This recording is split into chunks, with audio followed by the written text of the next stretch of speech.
Capriva del Friuli si svolge con il patrocinio del Comune di Capriva e con il sostegno del Consiglio regionale del Friuli Venezia Giulia. Presentiamo la tavola rotonda. CEC 2025 e Collio Bird Aquay. Quali prospettive di sviluppo? Partecipano il sindaco di Capriva Daniele Sergon, Romina Cucina, direttrice del GECGO, Gruppo Europeo di Cooperazione Territoriale, Tina Novak-Samet, direttrice dell'Ufficio Turismo, Cultura, Giovani e Sport di Brda, Zavod za turizam, kulturo, mladino in sport Brda, e Francesco Marangon, professore ordinario di Economia e Rurale presso l'Università di Udine. Modera l'incontro Antonio Cagliazza, giornalista presso la sede RAI del Friuli Venezia Giulia. Porta il saluto del Consiglio regionale il consigliere Diego Bernardis. Al termine farà seguito l'esibizione del gruppo folcloristico caprivese e del gruppo folclorico Primavera di Capriva del Friuli. Buona serata! Z Koprivnega poteka pod pokroviteljstvom Občine Koprivno in s podporo Deželne Furlanije Julijske krajine. Predstavljamo okroglo mizo Evropska prestolnica kulture 2025 in Collio Bird Aquay. Katere so perspettive razvoja? In 3 lingue, ma c'è il saluto del Consiglio regionale, del Presidente del Consiglio regionale. No. Presidente di Commissione. Le rappresenta, diciamo, il Consiglio regionale, prego. Ma è posto, come detto, da parte del Consiglio regionale, mio personale come Presidente della Commissione Cultura. Ringrazio naturalmente per l'invito, guardo la Presidente dell'Associazione Culturale Incanto, la Presidente Marussi, il Sindaco, a cui faccio anche i miei complimenti per la recente rielezione, e naturalmente tutti gli illustri relatori che ho modo e piacere di conoscere già da diverso tempo, e saluto lei, il dottor Cagliazza.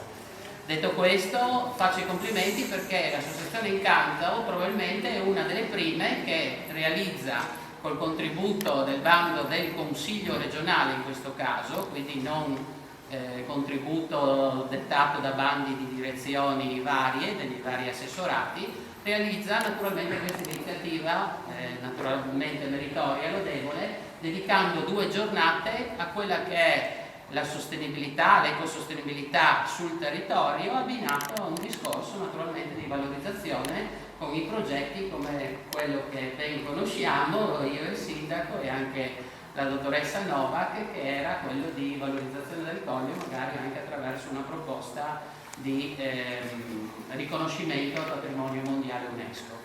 Quindi io sono uditore interessato, molto attento, sarò alle vostre relazioni, vi ringrazio e auguro naturalmente anche per tutti e 2 i giorni pieno successo come è giusto che sia. Grazie.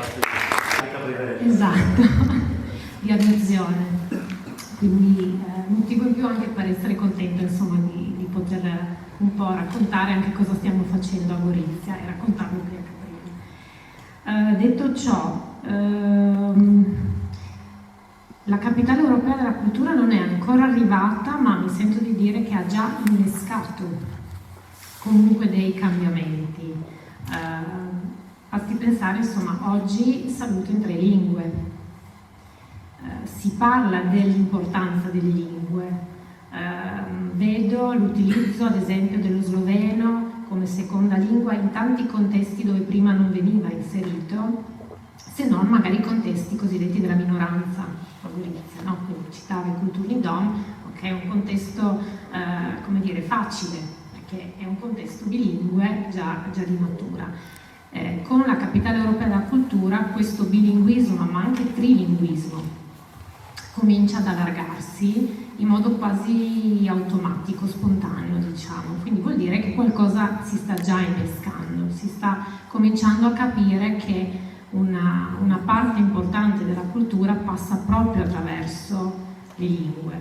Questi gruppi di studenti li abbiamo fatti lavorare con dei banalissimi post-it. Scrivete quello che per voi dovrebbe essere la capitale europea della cultura. Cosa vi aspettate? Cosa vorreste come cambiamento?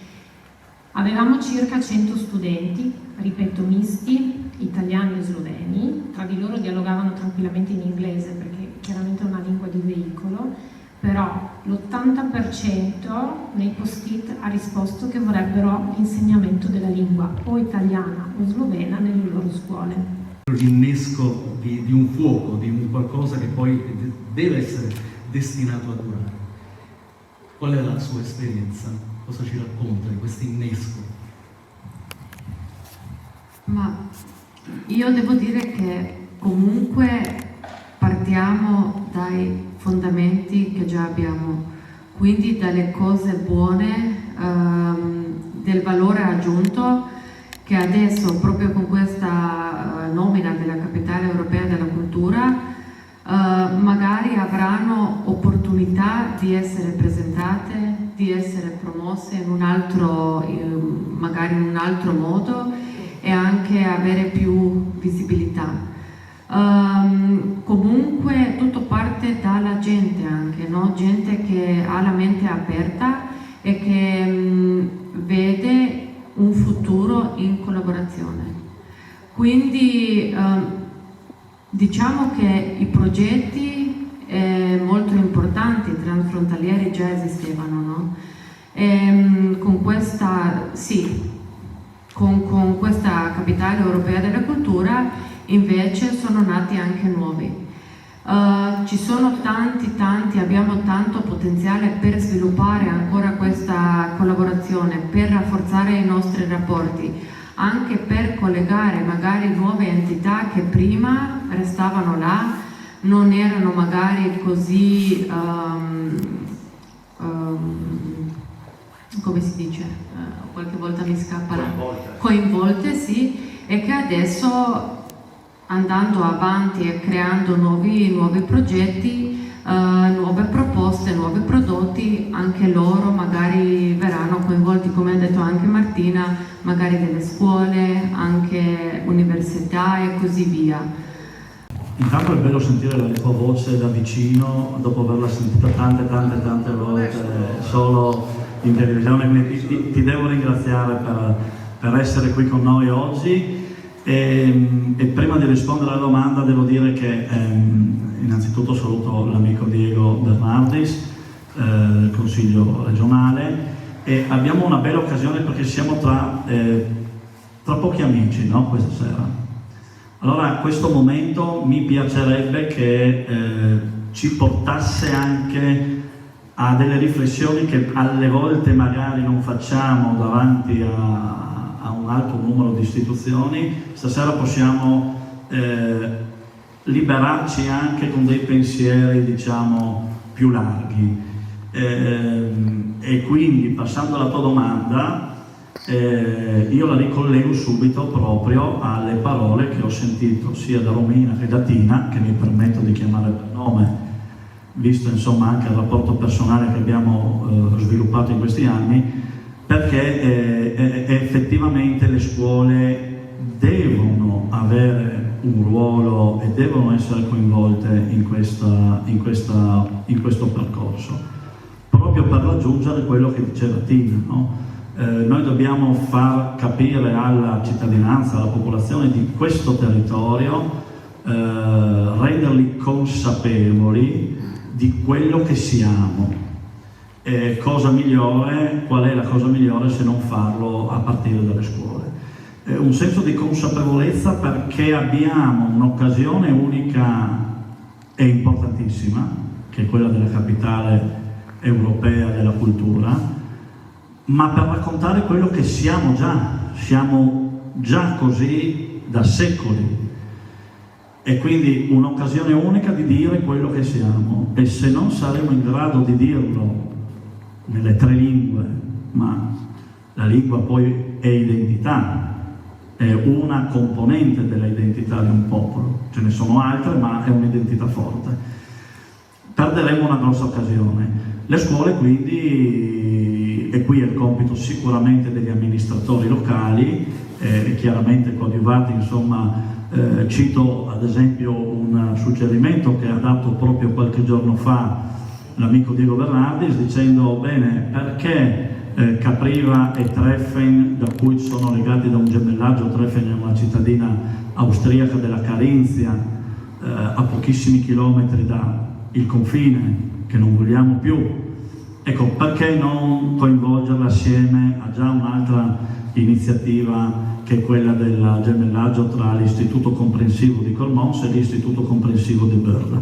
Ecco, dobbiamo far raccontare e raccontare ai giovani l'importanza di questo evento, ma non in senso dell'evento esclusivamente, l'importanza di raccontare al mondo quello che siamo. E noi siamo un popolo quadrilingue, friulano, sloveno, tedesco e italiano, in un fazzoletto così piccolo di terra in cui si parlano 4 lingue. Possiamo in questo momento storico diventare un esempio al mondo, io dico, soprattutto per quello che questa terra ha subito e per quello che noi vogliamo invece rappresentare per il futuro. Le scuole devono assolutamente essere coinvolte e i ragazzi e i bambini devono assolutamente sentirsi partecipi di questo percorso che stiamo facendo.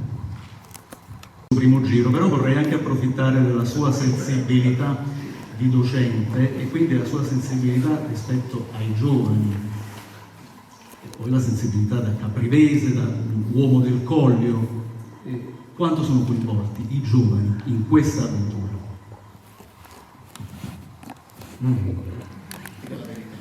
Sì, alla metà dici la verità, sì, ormai.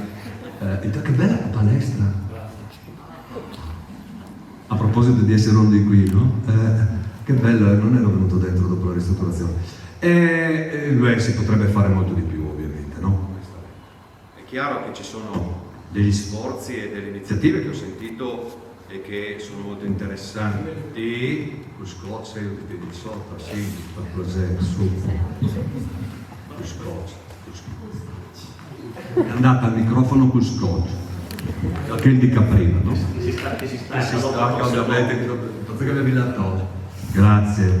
No, dicevo che è interessante vedere come il lavoro possa essere, è già avviato ai vari livelli. Io non è che mi occupo poi di queste cose direttamente, però da quello che ho ascoltato c'è questa attenzione e questo già mi conforta, anche arrivando poi a livello universitario, che è molto interessante. È chiaro che poi qui il livello a cui si può lavorare è ancora primario, quindi ancora meglio, però più interessante, più divertente. Ricordo benissimo, a proposito di questa palestra, quando noi qui iniziamo, ovviamente a me età comincia anche a avere i ricordi e poi lo porti in palestra dove ha fatto da bambino le robe, però mi ricordo benissimo la batosta che prendemmo nel mini basket da quelli di Nova Gorizia.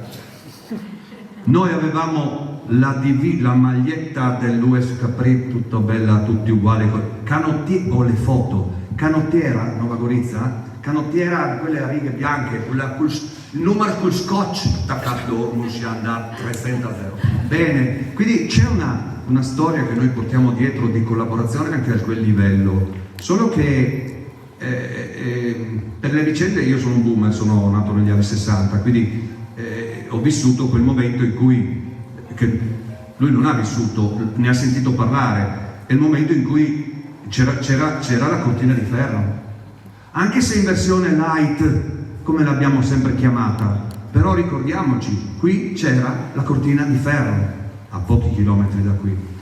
Ripeto, nella versione non paragonabile ad altri contesti, però nelle nostre teste questa cortina è arrivata, per cui è nelle teste dei più piccoli che bisogna...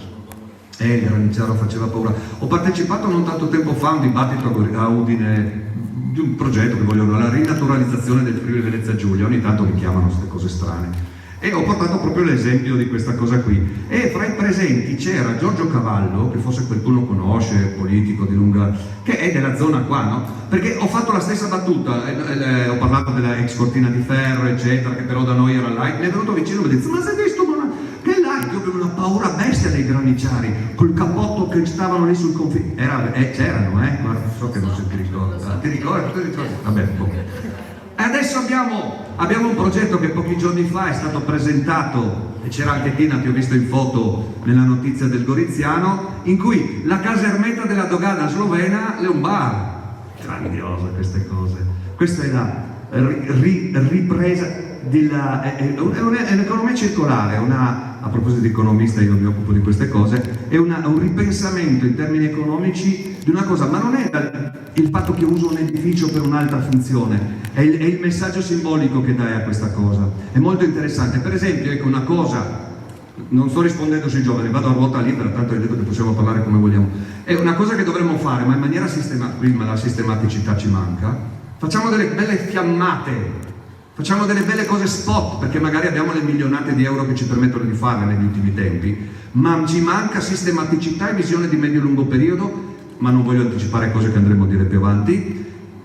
Perché allora non fare un progetto complessivo, forse c'è già, sto dicendo delle cose che uno dice, ma tu che le sa, se c'è non lo so, di tutti quegli edifici lì, ma tutti prenderli e fare un progetto di riutilizzazione in maniera complementare. Se nel parco, cos'è, di Polseni, come quella lì è il comune di Polseni, quello lì dove hanno fatto Covi, quello lì, il bar, sì, giusto, va bene. Ecco, ovviamente non farei un bar anche dalla parte di Jazz Bar, perché lì siamo, ovviamente, non farei un'altra cosa, fai un punto diverso, culturale magari, ma fai un lavoro del genere. Ecco, questo dovremmo cercare di fare. Secondo me, ascoltare le nuove generazioni ci aiuterebbe in questa cosa, perché la fantasia che mettono al potere, lo vedo io quando sono già abbastanza grandicelli, dai 20 anni in poi, no? Quando arrivano all'università, ma se dai gli strumenti opportuni, come credo intendesse proprio Romina prima quando ha parlato anche dell'evento con gli universitari, no? con le 3 università, che tra l'altro mi piace tantissimo ricordare, perché sono le 3 università con cui ho avuto anche l'opportunità. Io mi sono laureato a Trieste, lavoro a Udine, ho insegnato per 8 anni a Nova Gorizia, quindi è una cosa bellissima questa qua, e vedere queste 3 cose in una parte di quel fazzoletto di cui dicevi tu, perché tu il fazzoletto lo intendevi la regione forse, perché le 4 lingue forse guardiamo la regione. Qui siamo nell'angolino del fazzoletto, no? Nel corner del fazzoletto. Ecco, vedere che abbiamo questa opportunità, non facciamocelo perdere, in maniera sistematica, non sporadica, non 2025 dopo l'onde, perché questo è un grandissimo rischio che Romina sa benissimo di poter correre. Noi, non lei ovviamente. Allora, il graniciaro, lo dico a beneficio di chi non lo sapesse, che non dobbiamo dare per scontato, magari non tutti. Il graniciaro era la guardia di frontiera dell'esercito federativo di Jugoslavia. E c'è una leggenda che io ho sentito, che non so se è una leggenda o meno, l'ho sentita tante volte a Trieste, mi è stata raccontata, mi prende anche un po' di tempo. Come succedeva in Italia, i ragazzi del sud venivano a fare il militare del nord, quelli del nord andavano a Nocera Inferiore, che è nel sud. La stessa cosa succedeva in Jugoslavia. E allora, quando la guardia di frontiera, che in genere qui, questa frontiera, era serba, prendeva il contadino col trattore che per sbaglio aveva sconfinato e lo portava al comando, veniva premiato con una licenza premio. Forse è una leggenda, ma sono importanti anche le leggende, perché poi attraverso le leggende si raccontano. Le leggende sono uno spettro attraverso il quale si racconta la realtà e hanno un significato. O forse era vero? L'ho sollecitato. Cosa, prima Francesco ha parlato di questo Convin, che è un locale, no? E proprio 2 giorni fa hanno fatto la conferenza stampa perché hanno vinto, partecipando al bando di Small Project Funds, e faranno una serie di eventi, ogni lunedì sera, cena accompagnata con una commedia comunque, dove andranno a raccontare proprio queste storie qua.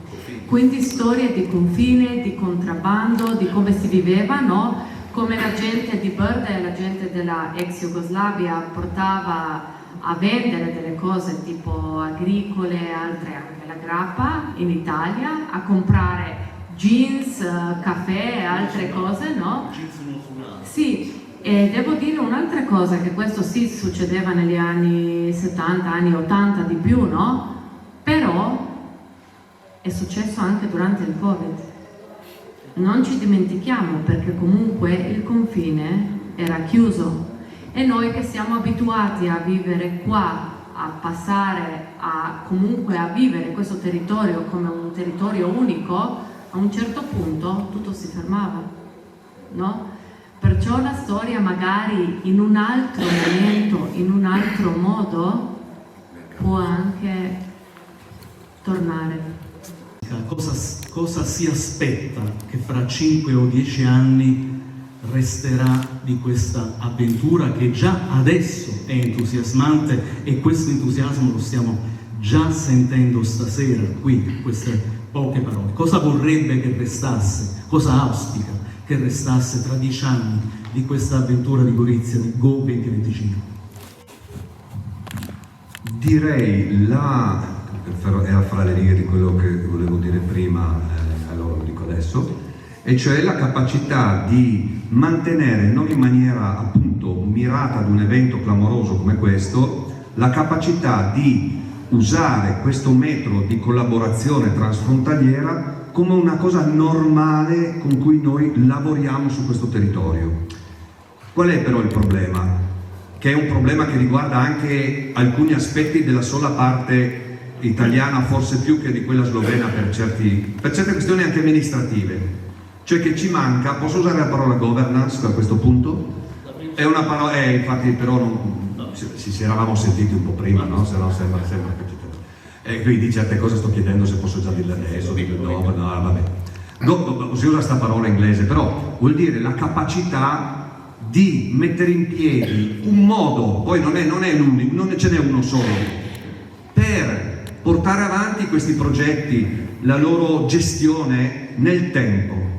Ecco, io quando parlavo prima di fiammate, io ho vissuto in diversi anni, anche e soprattutto nel mio lavoro, ma anche da cittadino di questo territorio, ho visto e sto vedendo situazioni come questa è però clamorosa, di fiammate. Mi capita di studiare, perché io mi occupo di aspetti di impatto in termini di sostenibilità, economista, ambientale, eccetera, ho fatto degli studi di grandi eventi che sono stati anche recentemente. Ho fatto uno studio, per esempio, non voglio tirarmela, ma usconti perché ragione in una certa maniera, non pensate che sia il mio mestiere, niente di particolare, cioè, no? Allora, io ho fatto lo studio dell'impatto in termini di sostenibilità di EIOF, che non so se sapete, è stata 15 giorni dell'anno scorso di un'Olimpiade europea giovanile sullo sci. Allora, quelle lì sono le classiche cose che possono essere meravigliose ma anche controproducenti, perché l'eredità, si chiama eredità di questi eventi, può essere ottima come può essere disastrosa, perché il disastro di questi eventi sono i ruderi. Il disastro di questi eventi, ma non ruderi solo fisici, sono ruderi di aspettative, sono ruderi di illusioni, e questo parlo soprattutto nei confronti dei giovani, sono ruderi nelle promesse e nelle illusioni fatte agli imprenditori, alle associazioni di no profit, di volontariato. Questo io auspico, che l'eredità di questa esperienza, ma anche delle altre cose che stiamo mettendo in piedi, perché da anni qui stanno bollendo in pentola, ma non sono più in pentola, sono già belle cotte, delle iniziative. Ho il programma della coalizione che è stata eletta qui, tutto preparatissimo, ok, e fa l'elenco delle cose e delle cose che ci sono già in piedi, cantieri, milioni e milioni di euro che mai abbiamo visto da queste parti a questo livello. Però attenzione, questi sono i contenitori. Mi preoccupa il contenuto e la sua continuità. Allora il mio sogno è di trovare una volta per tutte la soluzione a garantire che queste cose abbiano sostenibilità. Cosa vuol dire? È una traduzione impropria in italiano del concetto di sviluppo durevole. Allora usiamo questa prospettiva, ma la durevolezza è garantita solo da una, torno alla parola governance, si usa questa di moda, no? Che sia in grado di garantire. L'esperienza del GECT, io la sto guardando con molta attenzione, però la dobbiamo portare ad un livello che possa essere, per esempio, adatto a questo tipo di progettualità, assieme ad altri soggetti. Sindaco, la sua immaginazione tra 5-10 anni cosa resterà? Fra 5, dai, no 10, Ma io poi resto, io poi resto. Tu resti, sì.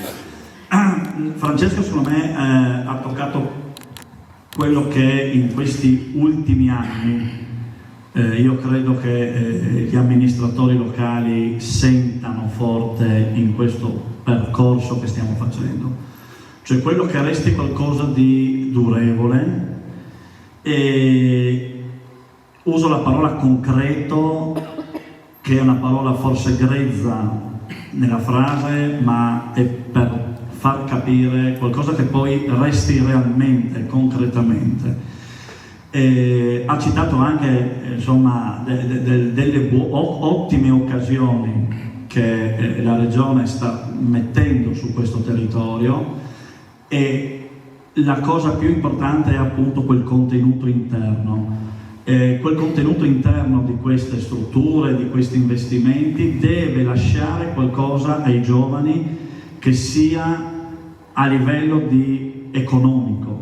Francesco, noi abbiamo bisogno che il turismo diventi un'industria, non nel senso negativo della parola, ma che porti delle buste paghe, una economia che 40 anni fa nessuno se l'immaginava, 20 anni fa forse qualcuno se l'è immaginata, e sono alcuni imprenditori locali che hanno forse avuto una visione.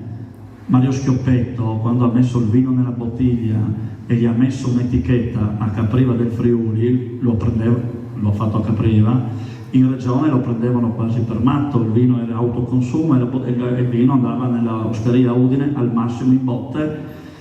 Nessuno si immaginava che la bottiglia di Capriva fosse finita in tutto il mondo.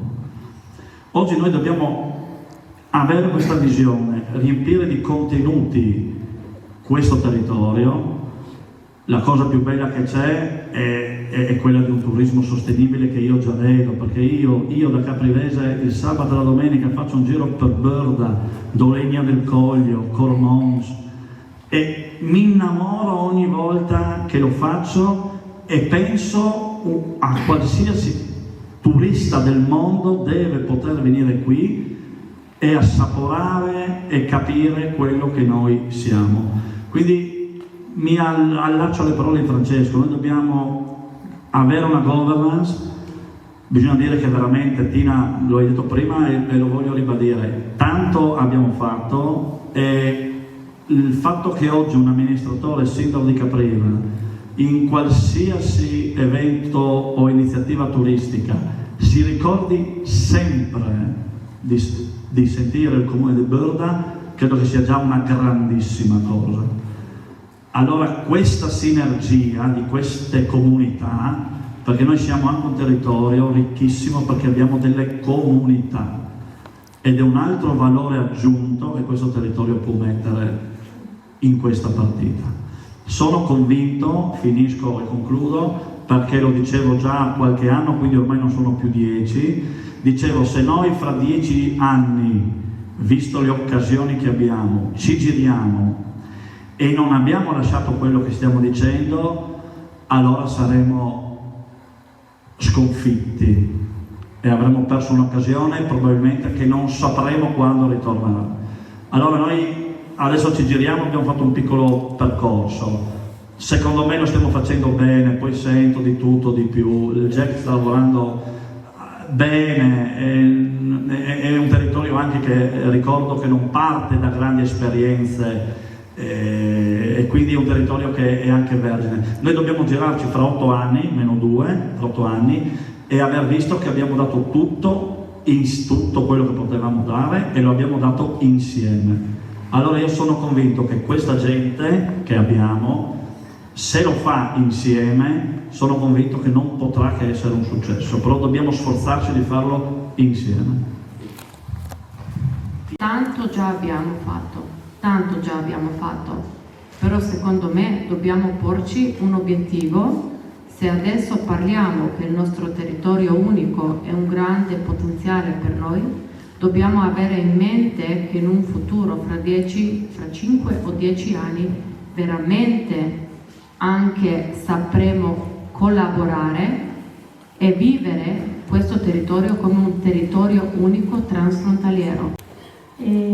Allora diciamo così, se vogliamo un brand in questo momento che già ci mette un po' tutti d'accordo, lo stiamo condividendo. Perché è vero, Capitale Eurogo 2025 nasce, non valorizza Gorizia, però da buon principio è stata estesa a tutta l'area transfrontaliera e oltre, anzi con il supporto della Regione e tutti i finanziamenti che sono stati messi in campo veramente copriamo almeno lato italiano tutta l'area regionale e lato sloveno anche, comunque c'è una grandissima collaborazione che va fuori Nova Gorica, ecco, diciamo. Quindi un brand, chiamiamolo così, tra virgolette, permettetemi, ce l'abbiamo e quello che dobbiamo fare è mantenerlo. Più volte ho detto non mi preoccupo di cosa succederà nel 25 perché veramente sono sicura che comunque alla fine sarà tutto perfetto, avremo un sacco di eventi, ci sarà un sacco di turismo, di visite, insomma veramente si stanno facendo investimenti importanti da ogni punto di vista, sia lato cultura, eventi, ma anche infrastrutture, trasporti, insomma chi più ne ha più ne metta, quindi 25 diciamo così vado tranquilla, andrà bene. Chiaramente la preoccupazione maggiore di tutti è cosa succede dopo, quindi in realtà anche noi come Jack stiamo già lavorando sul dopo, proprio perché il domani ormai non mi interessa più, tra virgolette, no? Anche non mi interessa, ci mancherebbe, però insomma il dopo è fondamentale perché come si diceva, tutti gli stimoli che stiamo mettendo in campo ora, e di cui abbiamo parlato anche prima, e che hanno innescato, no, hanno innescato una serie di collaborazioni tra enti, o anche proprio il fatto che i singoli prendono un po' consapevolezza di cosa sta succedendo, questo deve rimanere dopo.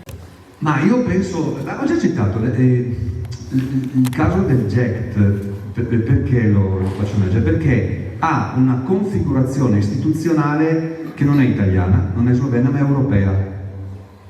Allora, questa vituperata realtà a cui aderiamo, che si chiama Unione Europea, di cui abbiamo celebrato le elezioni recentemente, secondo me è l'elemento di riferimento a cui guardare, perché altrimenti in varie occasioni abbiamo trovato delle difficoltà a far diciamo coincidere e a coordinare livelli istituzionali diversi. Noi qui siamo, se parliamo del Coglio in senso stretto, 7 comuni, ma se parliamo della comunità del Coglio siamo in 10, ok? E poi se parliamo di altre loro sono un unico opcina, giusto? Quindi poi c'è, vabbè, Nova Gorica, sempre. Allora, secondo me il livello istituzionale che ci può aiutare è quello europeo. Stiamo chiudendo, ho dato dei segnali da giornalista, da esperto che... Io fra 5 anni ho finito, Francesco, potresti fare un pensiero? Lo vedo di loro, no? L'amor di Dio, Gianlupe. Allora, sarò velocissimo solo per concordare su quello che diceva Francesco, e però per dimostrare che anche qui qualcosa abbiamo fatto e non siamo stati a guardare, cioè i sindaci non sono persone che stanno a guardare, si rimboccano le maniche della camicia e fanno. Noi abbiamo fatto una cosa storica, importantissima, che è la Comunità del Coglio, che unisce 10 municipalità proprio per affrontare queste grandi sfide. Non possiamo pensare continuamente che Capriva, San Lorenzo, Moraro parlino in maniera diversa con la nota sì però. Ecco, la Comunità del Coglio ha questa visione. Purtroppo la Regione Friuli Venezia Giulia da 20 anni non ha una riforma degli enti locali attuata da 20 anni. Da 20 anni, qui c'è il mio predecessore, da 20 anni abbiamo fatto e disfatto purtroppo troppe volte, e quindi in questo momento la legge regionale ci dava questa bella e buona occasione, noi l'abbiamo colta, ma credetemi, senza colore politico, perché 10 sindaci che trasversalmente si mettono in testa che era la cosa giusta, siamo convinti che la Comunità del Coglio per queste sfide sia l'entità che deve ragionare, in primis con il fratello Burda, fratello, sorella, e poi con tutti gli enti istituzionali. Quindi anche questo è un risultato di questa epoca e dobbiamo proseguire così. Una dall'altra parte, che comunque non così grande, no? 5.600 abitanti, 72 km quadri, E poi questo nostro comune ha fondato il nostro istituto che si occupa del turismo, cultura, sport e giovani. Quindi noi possiamo in un'unica istituzione collegare tutti i stakeholder e tutti i cittadini del nostro comune. Secondo me organizzati così siamo più snelli, no? Possiamo lavorare più velocemente, però anche dall'altra parte, come ho detto prima, siamo un comune piccolo, no? Abbiamo anche il comune di Nova Gorica, di Scempietre e così via. Il nostro obiettivo dovrebbe essere anche dalla parte nostra arrivare a province, magari regioni, no? Perché se noi vogliamo e il nostro obiettivo è andare in mondo, quindi porci un po' più fuori, non possiamo restare su un territorio così piccolo, ma dobbiamo anche noi creare un'entità ancora più grande e questo sarebbe un gran passo avanti. Vorrei far dire, insomma, qua si parla del GECT come di un'entità sovraterritoriale, è una bella responsabilità, una bella crescita per il GECT. Indubbiamente è evidente che il GECT è cresciuto, nel senso ormai il GECT, ora se ne parla, esiste da 10 anni, 11 ormai, quindi è una realtà che piano piano effettivamente ha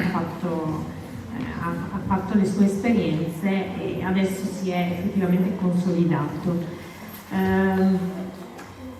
Allora, il punto di forza nell'avere il GECT è proprio per collegarmi a quello che diceva Tina, è proprio lo strumento che permette ai comuni che sono piccoli di mettersi insieme, condividere una strategia o più di una insieme e quindi non essere più un comune piccolo.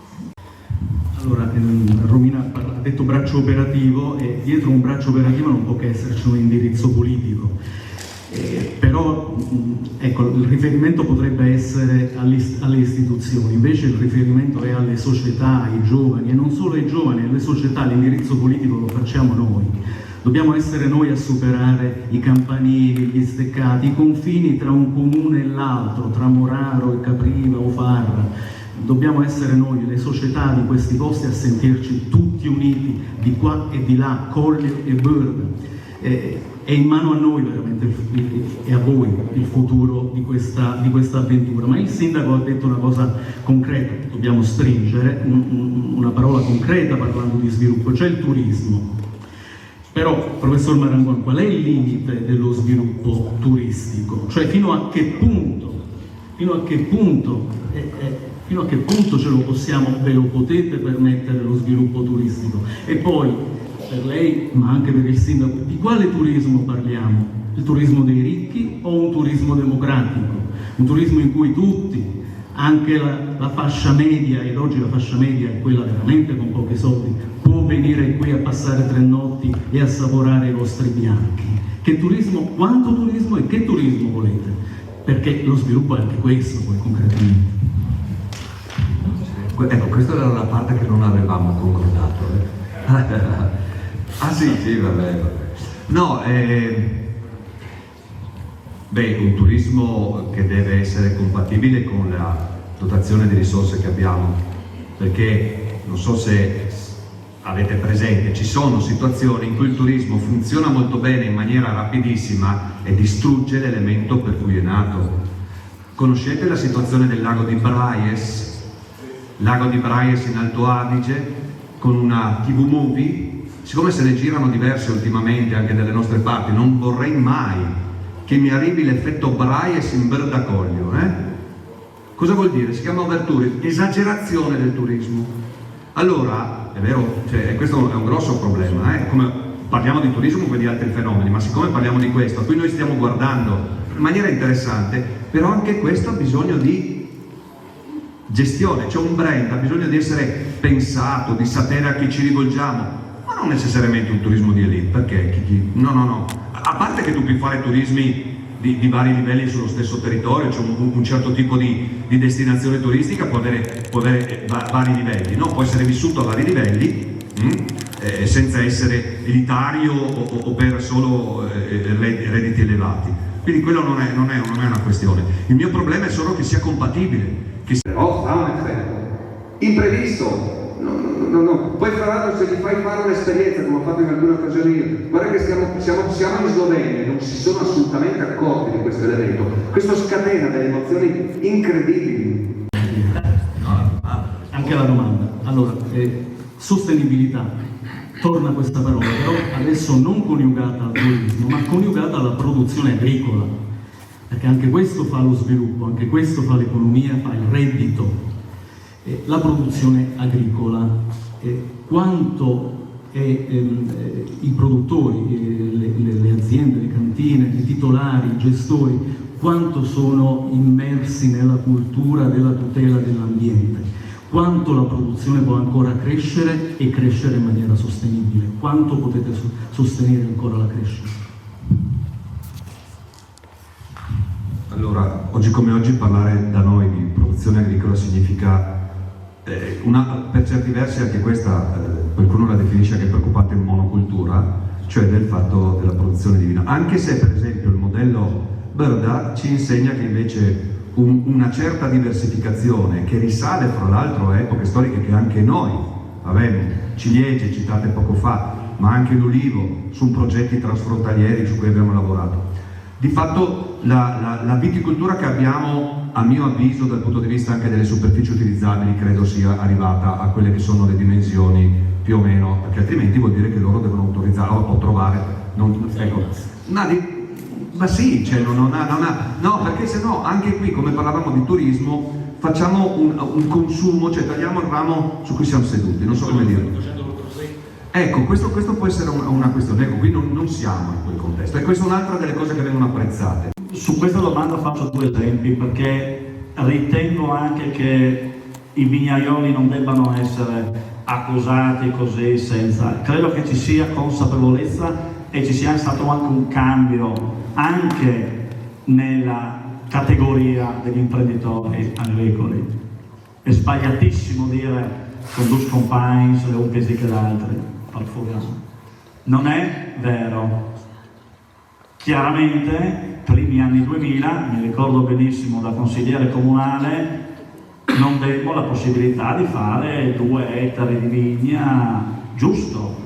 In quell'epoca ancora c'era questa volontà di mettere ancora vigna bocciata.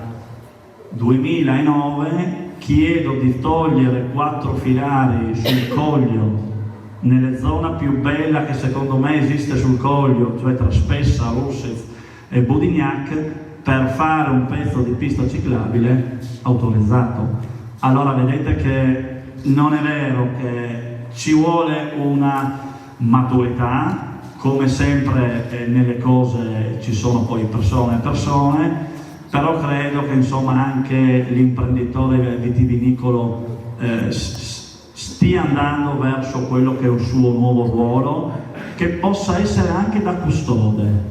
Che la chiacchierata possa ruotare attorno ad un concetto che è quello di comunità, e la comunità è fatta di persone, ma comunità di intenti, cioè uno scopo comune o alcuni scopi comuni che ci sono, è evidente, li avete già, la comunità c'è già, l'unità di intenti c'è già, va strutturata, vanno vissute le fiammate, perché sono belle e entusiasmanti le fiammate.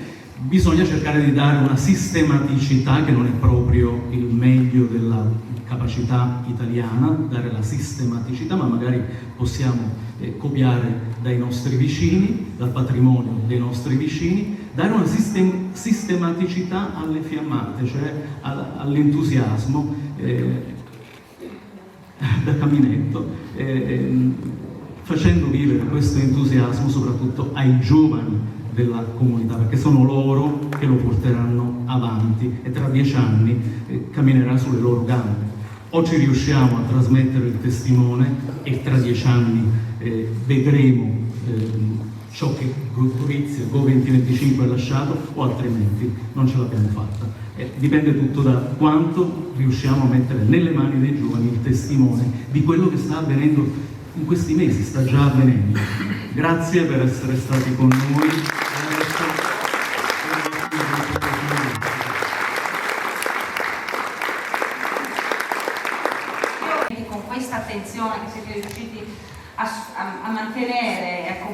problematiche che siete riusciti a sviluppare e sulle quali farci riflettere alcuni di noi anche da profani. Veramente un applauso a tutti voi, alle vostre competenze, e un particolare grazie al dottor Cagliazza, che in questi giorni sta conducendo Buongiorno Regione, si alza alle 4 del mattino per fare la trasmissione, però ha voluto essere con noi, quindi la ringrazio veramente. Quella è l'appuntamento di domani. Sì. Cosa fate domani? Allora, domani, adesso intanto volevo dire una cosa, che grazie alla possibilità di poter concretizzare questo evento, che non è un evento che nasce ancora una volta così d'amblè, no? Perché abbiamo voluto e ringraziamo il Consiglio regionale che ci ha dato la possibilità di concretizzare e di andare avanti su un progetto a lungo termine che stiamo portando avanti con il gruppo dei giovani e con il gruppo dei giovani Free Voices, con i quali ci occupiamo.